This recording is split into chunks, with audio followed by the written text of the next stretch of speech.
Hi everyone. In this video, we will introduce how to perform a basic ultrasound examination of the ankle joint. To complete a thorough exam, we should follow a sequence of steps. We can divide the ankle into anterior, lateral, medial, and posterior parts. In the anterior ankle, we will be evaluating the anterior ankle line and anterior ankle joint recess, including talonavicular joint. First, to evaluate the anterior ankle line, we place our transducer between lateral and medial malleolus at the level of talus. At this point, we will be able to see 3 muscles and 1 artery. Starting from the most medial aspect is the TA muscle. Lateral to TA is the EHL muscle. We can more clearly identify the muscle by passively moving the big toe. At the most lateral aspect is the EDL muscle. We can once again move the other toes to observe muscle movement. The artery pulsating in the anterior ankle line is the anterior tibial artery. Next, we will evaluate the anterior ankle recess. The transducer is first placed in the sagittal plane at the level of the tibio-talar joint, with the foot in mid-plantar flexion between TA and EHL tendons. There are 2 important boring landmarks, the distal tibia and proximal talus. Transducer should move distally and evaluate talonavicular joint. The transducer should be moved medially and laterally in the parasagittal plane for complete evaluation.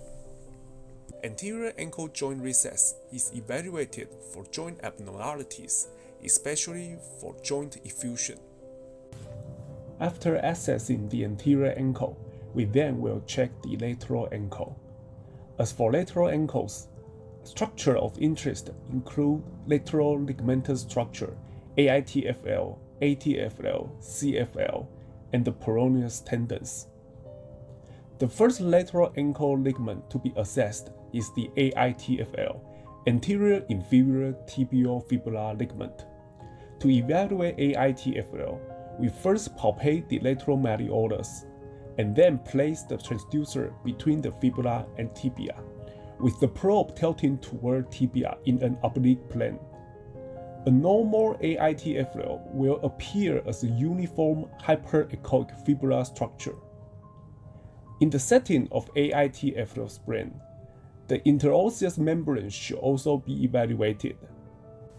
The interosseous membrane appears as a thin and hyperechoic structure extending from the tibia to the fibula. Next, we will examine the ATFL, anterior talofibular ligament, which is the most injury-prone ligament in the ankle joint. To evaluate ATFL, the ankle is positioned in the plantar flexion and inversion position to tighten up the ligament. Then, once again, we palpate the lateral malleolar, and the transducer is simply placed in the transverse plane over and anterior to the fibula, parallel to the plantar foot plane. Another way of finding ATFL is to begin evaluation at AITFL. Fix the transducer over the fibula and rotate the transducer so that the medial aspect moves inferior from the tibia to talus. The ATFL ligament often appears hypoechoic from anisotropy from the oblique course of the ligament toward the talus. There are 2 bands of ATFL. The superior band extends longer to the talus neck, while the inferior band stops abruptly. To complete a thorough exam, we should also rotate 90 degrees to identify the transverse view of ATFL. The third ligament to evaluate in the lateral ankle is CFL, calcaneofibular ligament. We position the ankle in a maximal dorsiflexion and inversion to tighten up CFL and reduce anisotropy. To assess CFL in the long axis, We palpate the lateral malleolus and place the transducer along the oblique coronal plane from the lateral malleolus to the posterior heel. CFL is identified as a compact fibular structure between the peroneal tendons and calcaneus. At this point, you will find two tendons lying above CFL, that is, the peroneal longus and brevis tendons. To evaluate the integrity of CFL, a dynamic test can be carried out by performing ankle dorsiflexion and plantar flexion to tighten and loosen CFL. In an intact CFL, you will find peroneal tendons traveling up and down during the exam. If you fail to see moving peroneal tendons, CFL injuries may be indicated. Next, we will further trace the peroneal tendons. Examination begins in the supramalleolar region in the transverse plane, directly posterior to the fibula in the retromalleolar groove. Peroneus brevis is usually directly against the posterior cortex of the fibula, with the adjacent peroneal longus tendon more posterior. Then, the transducer crosses the oblique plane between the tip of the fibula and the posterior aspect of the heel at the window where we assess CFL.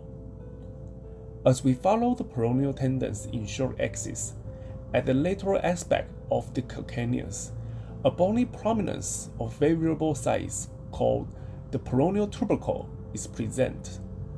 At this site, the peroneal brevis and longus tendons diverge into different directions. After assessing lateral ankle, we will next check the medial ankle. In the medial ankle, we will examine the deltoid ligament complex, tarsal tunnel, and tibialis posterior tendon. Before we start to examine deltoid ligament complex, two important bony landmarks should be identified. The navicular bone is the most prominent bone in the medial ankle, while the sustentacular tali is a protruding part of the calcaneus.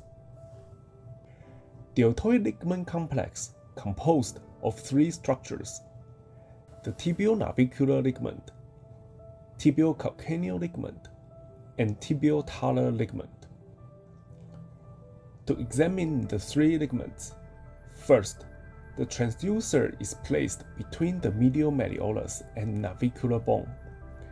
Tibial-navicular ligament will be visualized. Note that the ligament will originate from tibia, traveling above talus, then ends at the navicular bone.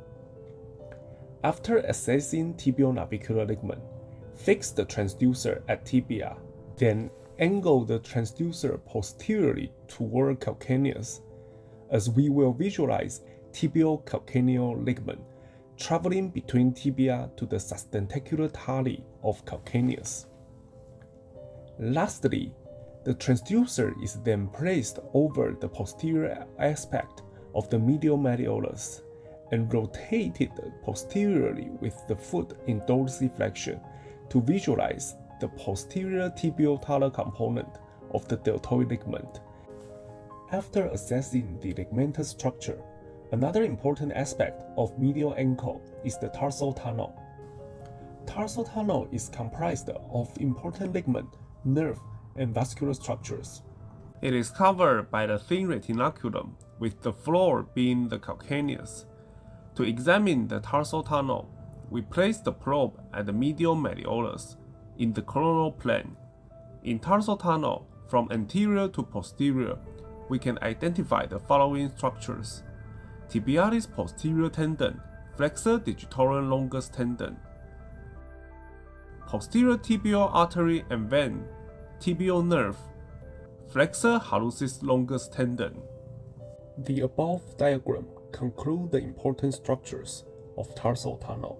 After assessing the tarsal tunnel, we should further examine the tibialis posterior tendon. We can identify the short axis of TP tendon at tarsal tunnel and trace the tendon as it travels below medial malleolus and inserts onto the navicular, cuneiforms, and metatarsal bones. Rotate the transducer 90 degrees to check the long axis view. TP tenosynovitis may be considered when the tendon is surrounded by large amount of effusion. Lastly, we will examine the posterior ankle. In this region, we focus on Achilles tendon, plantar fascia, and heel pad. We first examine the Achilles tendon. The patient should lie in prone position. Ankle dorsiflexion elongates the Achilles tendon and reduces anisotropy.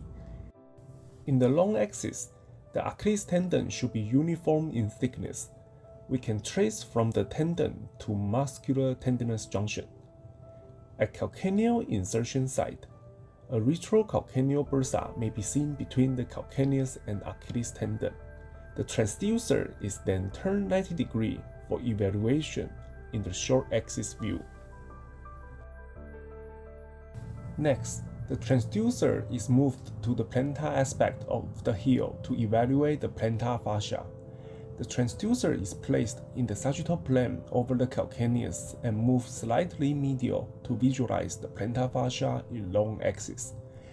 The plantar fascia should appear to be apoechoic, uniform, and less than 4 mm thick at the calcaneal attachment site. Any identified disorder can be assessed in the short axis view by turning the transducer 90 degrees. Lastly, we will perform the evaluation of the heel pad. It is very important to administer a significant amount of gel and place the transducer as light as possible. We measure the heel pad from the subcutaneous layer to the calcaneal bone. Less than 15 mm indicates significant thinning of the heel pad.